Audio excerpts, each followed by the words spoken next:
우리 에스겔이 두로에 대해서 수목금 말씀이 있었습니다. 오늘은 그 마지막이죠. 예. 자, 두로는 엄청난 번영과 부유를 가져왔다. 고대 세계 경제에 굉장한 곳이었다 말씀드렸고요. 그러나 그런 만큼 이제 그 속에 죄나 유혹이나 불의한 것이 따라오기 쉽다 이렇게 보고요. 오늘은 두로의 죄를 심판하는 겁니다. 그래서 1절에 보면 2절에 보면은 교만했다.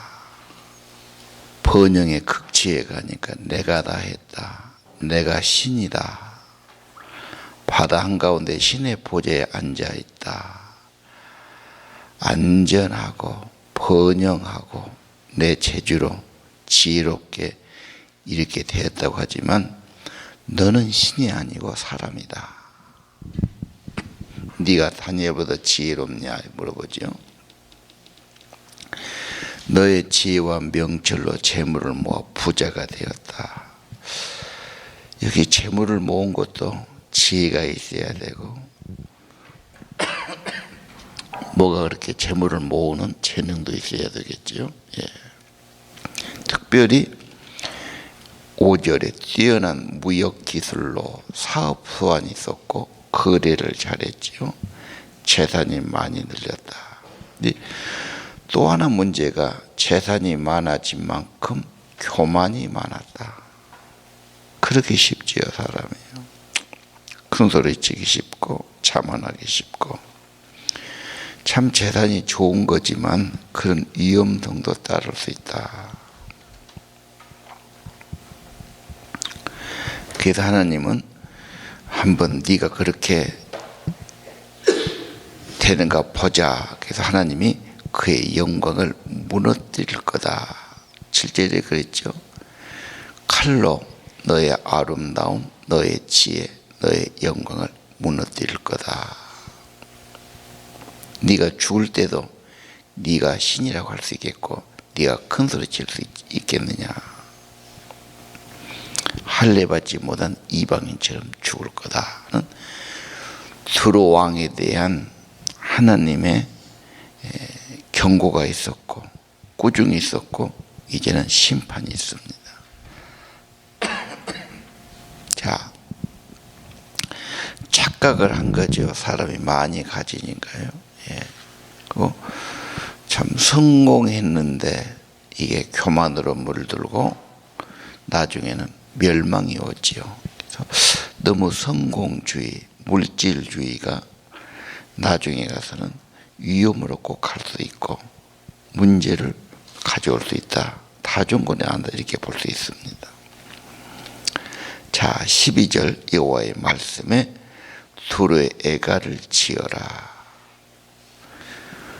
그 참 사람이 슬퍼도 슬픔의 노래를 가지고 표현을 했단 말이에요.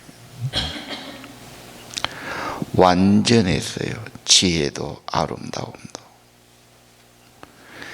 참 정말 최상의 것을 가졌습니다.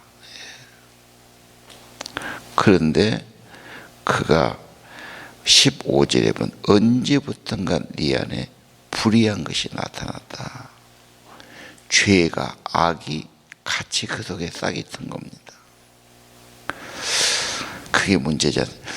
아무리 가져도 사람은 말씀을 경외해야 되고 하나님 모셔야 되고 언제나 그분 앞에 무릎을 꿇고 주인은 하나님이고 모든 것을 주고 허락하신 분도 하나님이시다. 이런 고백을 매일 드려야 될 겁니다.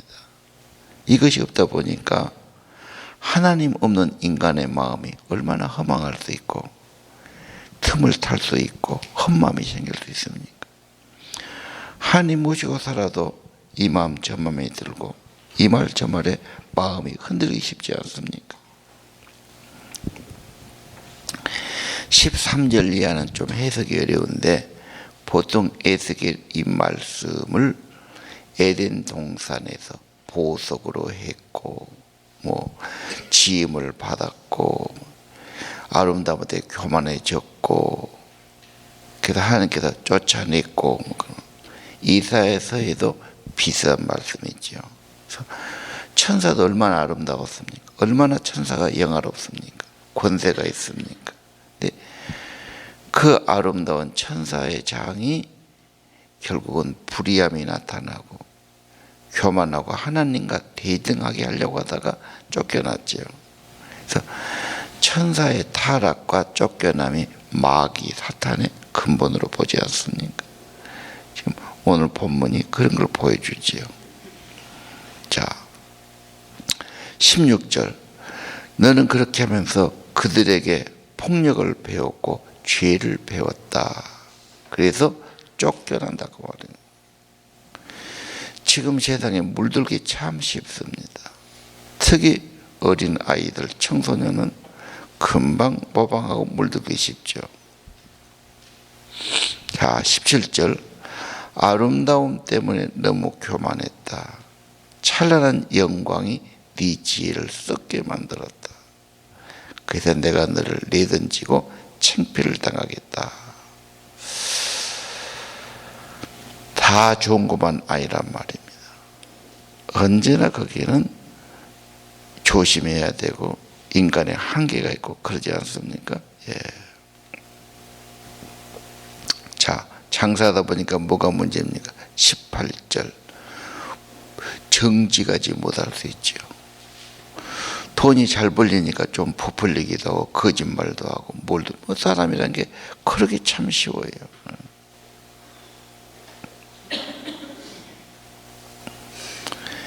그래서 그 죄를 하나님이 심판하고 잿더미로 만들어 버렸다. 아니, 영혼이 없어버리고 그래서 두로가 완전히 없어졌다는 것을 어제 그제 말씀을 통해 보셨을 겁니다. 자, 오늘 여기서 우리는 물론 나는 부자도 아니야, 수입도 없어, 그러면 참 적용하기가 어렵죠. 그러나 여기서 지혜를 모으고 근면하고 뭔 일인지 활동하면서 자기가 벌이하고 수입하는 것은 필요하지요. 왜? 재물은 우리 생활에 먹고 입고 쓰는 것이 다 돈이기 때문에 그렇습니다. 기도하시면서 하나님 감동을 받고 지혜를 주고 어떤 연결을 주실 겁니다. 적은 일이라도 땀 흘리고 성실히 하는 게 좋은 벌이죠. 머리 떠갖고 사기치고 무슨 죄 짓고 안 할 짓 하고 이렇게 해서 버는 것은 큰 패망의 길이 아니겠습니까? 일단 수고하고 번다. 열심히 일하면 담도 달고 밥도 잘 먹고 건강에 더 낫습니다. 정신이 그리 가니까요. 수입을 가져오고 창출하는 거 괜찮고, 문제는 지출이나 사용에 가서 있다고 교만해서는 안 되고 모든 걸 하나님이 허락하시고 주신 거니까 하나님이 맡겨진 청지기로 하나님의 뜻을 따라 하나님을 기쁘시게 섬기는데 쓰임받으면 더 귀하겠지요. 예. 둘의 문제 다 있어요. 지혜도 있고 재능도 있고 물질도 있고 수단도 있고 다 있는데 치명적인 한 가지, 하나님이 없었다. 경외하는 기도와 말씀이 없었다. 이게 문제가 아니겠습니까? 오늘 이 시에도 번영하다 보면 교만하고 교만하다 보면 죄가 들어오고 썩고 문제가 오지요. 자, 자칫하면 물질을 우상화하고 최고하고 이것만 가지면 다 된다고 생각하는 시대에 살고 있어요. 그게 아니다 하는 것을 지금 두로는 보여주는 거죠. 예, 넘어가겠습니다. 시돈입니다. 두론과 시돈은 가까이 있는 성이고 한 나라입니다. 예. 예수님이 두로와 시돈에 대해서 말씀하시게 됐고요. 특히 시돈은 우상 숭배가 많은 곳. 시돈의 공주가 이세벨. 이세벨이 얼마나 바알 숭배했습니까? 예. 그래서 바알과 아세라 때문에 정말 하나님의 극심한 진노받았지요. 예. 시돈에 대해서 22절, 내가 심판해서 무엇입니까? 나의 거룩함을 드러내겠다. 하나님이 어떤 분입니까? 하나님을 알게 하겠다. 거룩함을 드러내겠다. 의로우심을 알게 하겠다. 심판하겠다. 그렇게 말씀하지 않습니까? 자, 어떻게 시들의 문제가 옵니까? 23절 병입니다.